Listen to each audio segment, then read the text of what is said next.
What is up, everyone? My name is Andrew, and once again, I'm bringing you another one-on-one with the Cinephile, and this is Upgrade.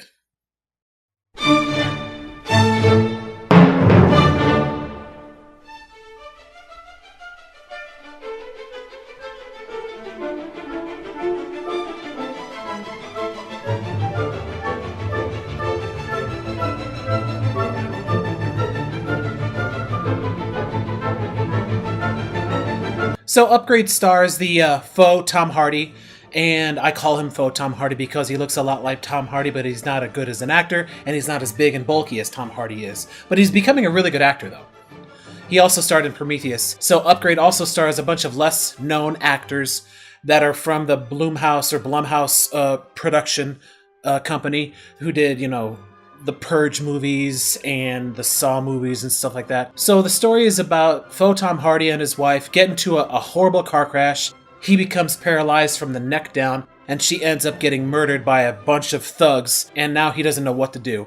He bumps into the scientist, which you eventually find out who it is in the beginning of the movie, and he offers him the ability to walk again. The device that is inputted into his body is known as STEM, and this device acts as a bridge that connects his brain to his spinal cord and his nerves and goes throughout the rest of his body.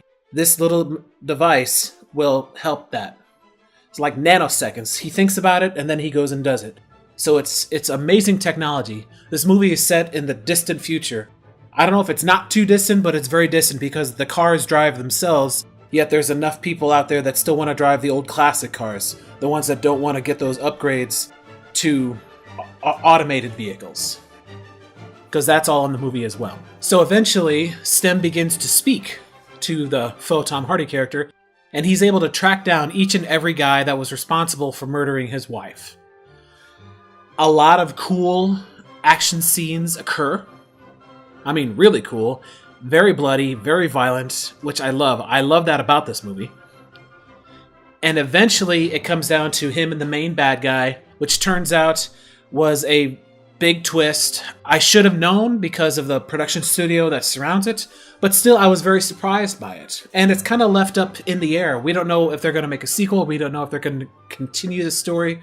So I'm excited. I enjoyed it very much. I thought the technology in the movie was really good. I thought some of it was over the top. Before I give my review, I want to go ahead and say that I will go into spoilers with this because the movie's been out and you can now buy it or rent it, whatever. So just spoiler warning. First off, I love the cinematography. When STEM takes over and he starts doing stuff with his body, because his head is just standing there, like he's scared that he's going to get hit or get cut or get killed. STEM is taking care of him, that is hilarious. I love how STEM sounds a lot like HAL 9000 from 2001: A Space Odyssey. The voice you hear in the trailer is not the same as the voice you hear in the film, which I enjoyed, because the moment that voice kicked in his mind and he heard it, that sounds like HAL.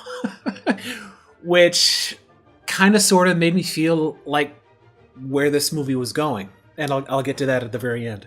The death scenes were bloody and violent, which I loved. The ridiculous amount of technology in this movie is so cheesy. There is a shotgun in a guy's hand, and he's putting shotgun shells in his forearm, and he cocks his forearm, and he can shoot through the palm of his hand. It's cool, but it's way over the top. The guy can sneeze these little tiny microorganisms into someone's body and tear it to pieces.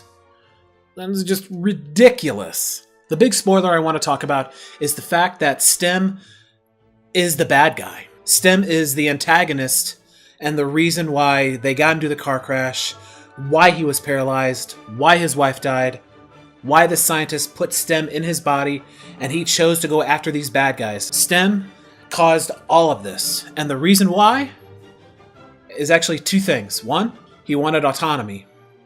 He was bound by restrictions, and faux Tom Hardy was able to track down a hacker to remove those restrictions.